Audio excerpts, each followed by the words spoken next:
Hola, soy Dariana y voy a explicar el método de elementos finitos con una barra. Esta barra, para empezar, tenemos que ubicar las secciones o los elementos. En este caso tenemos 3. A cada una le asignamos un valor de E, de A, que significa área, y la longitud que hay entre cada una de ellas. Esto es importante porque nos facilita la forma de trabajar, ya que condensamos la información en un solo lugar. Entonces, cada elemento le asignamos sus características. Después, para comenzar, hacemos matrices de rigidez para cada elemento. Conocemos la fórmula general de cada las matrices y la ajustamos a lo que tenemos. Entonces, nuestra fórmula general queda E por A entre L. Esto a negativo y de negativo a positivo, como normalmente resolveríamos alguna matriz. Esto, como decía, lo hacemos para cada elemento. Entonces solamente sustituimos E por 10 a la 11 pascales, que es el valor de E que teníamos previamente, por A, que es nuestra área, en este caso 20 por 10 a la menos 4, entre 1.5, que es la distancia que teníamos. De igual manera lo acomodamos como normalmente acomodaríamos una matriz, de positivo a negativo y de negativo a positivo, y lo hacemos para cada uno de los elementos. En este caso, elemento número 3, igual sustituimos y acomodamos en el formato de matriz. Después, comenzamos a ensamblar la matriz de rigidez global. ¿Esto por qué? Porque de esta manera garantizamos tener toda la información concentrada. Y de una vez ubicamos U1, U2, U3 y U4. ¿Para qué? Para poder seguir con el resto del ejercicio. En este caso, donde tenemos, por ejemplo, repeticiones, como es en el caso del elemento 1 y el elemento 2, donde repetimos básicamente U2, si nos damos cuenta aquí U2 y aquí igual U2, lo sumamos. Cuando hay alguna repetición se suma, entonces esto lo tenemos tal cual, pero aquí ya tenemos el número diferente porque se suma. De esta manera pues se comienza a condensar la información. Después tenemos un sistema de ecuación global. Aquí, ¿qué pasa? Se agrega la U. ¿Por qué? Porque la fórmula sería K, que son los resultados de las matrices que ya tenemos, por U, que es igual a F, que son las fuerzas. Entonces aquí, por ejemplo, F1 y F4 es la reacción del apoyo, pero pues ya en el problema nos da que F2 y F3 tienen una carga de 40.000 y 50.000 respectivamente. Entonces, de esta manera, lo que hacemos es tener una nueva función, que sería K por U es igual a F. Entonces, prácticamente esta tabla nos permite encontrar F. Después, las condiciones de apoyo o la frontera. Bueno, en este paso lo que hacemos es detectar los apoyos, que sería U1 y U4. Como veíamos en el dibujo principal, 1 y 4 están apoyados de tal manera que se convierten en 0, o sea, tienen algo en que apoyarse, en que recargarse. Y entonces, F1 y F4 sabemos que sean reacciones. Y bueno, entonces a partir de esto sabemos que U1 y U4 no lo vamos a ocupar. Entonces, ¿qué pasa? En la tabla principal que ya teníamos, los cancelamos, como vemos aquí. Ya no los vamos a utilizar por lo menos para esta cuenta. Entonces los marcamos. Prácticamente hacemos un sistema reducido donde solamente tenemos los números principales o los que no cancelamos, como podemos ver aquí, pasan abajo. Y a partir de esto detectamos F2.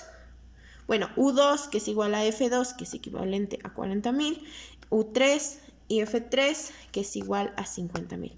Y a partir de este momento nos podemos apoyar de una tabla de Excel que nos va a permitir la solución de U2 y U3, que es nuestra nueva incógnita. Entonces, en este caso, lo único que hacemos es, para obtener U2 y U3, es tener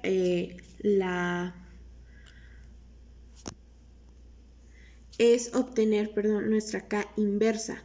Entonces, lo único que tenemos que hacer en este caso de Excel, pues con un comando que es mi inversa, seleccionamos la ecuación que es la misma que teníamos escrita hace un momento, esta básicamente. Entonces, a partir de esta tenemos el valor de U. ¿Qué significa el valor de U2 y U3? Es básicamente cuánto se puede desplazar, el movimiento que puede llegar a tener. Entonces regresamos a partir de este momento ya con nuestra tablita de Excel. Tenemos U2 y U3. Entonces el siguiente paso son nuestras reacciones. Hacemos un pequeño resumen. U1 es 0 porque está apoyado. U2 y U3 es el resultado que obtuvimos de Excel. Y U4 igual es 0. F1 y F4 también ya lo tenemos porque tenemos básicamente la multiplicación. Aquí es donde nos damos cuenta que no podríamos avanzar si no tenemos primero nuestra tablita y sobre todo la ecuación global, que es donde podemos ver todo lo que tenemos. Entonces, pasamos al siguiente paso, que son las reacciones. Aquí regresamos a nuestro cuadrito de sistema de ecuaciones global. ¿Por qué? Porque vamos a empezar con una nueva multiplicación.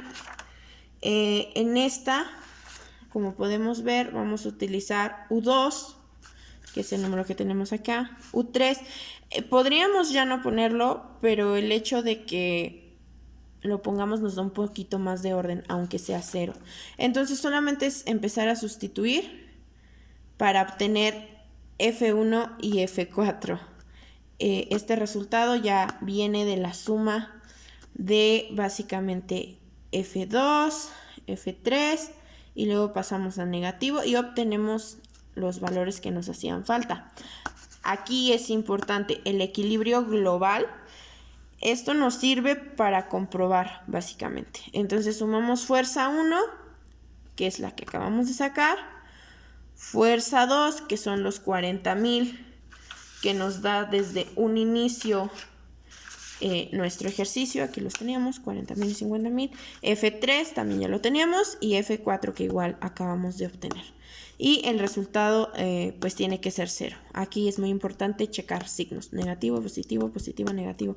Entonces prácticamente nos quedamos en valor 0, lo cual nos indica que el procedimiento marcha bien. Después de hacer nuestras reacciones, pasamos a la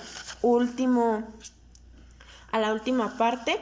Igual aquí, como es un resumen de todo lo que hicimos, yo recomiendo o yo prefiero como condensar la información.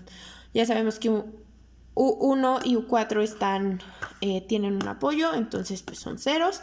U2 y U3 los obtuvimos del Excel.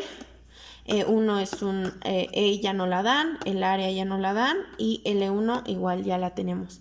Es para el elemento 1. Bueno, como decía,